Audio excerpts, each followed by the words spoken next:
Good evening po. Ito po yung aking tanim na kamatis. Nasa fruiting stage na siya.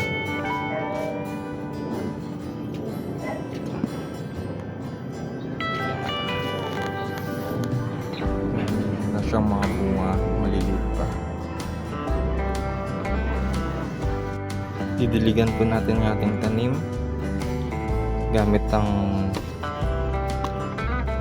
binabad na balat ng saging.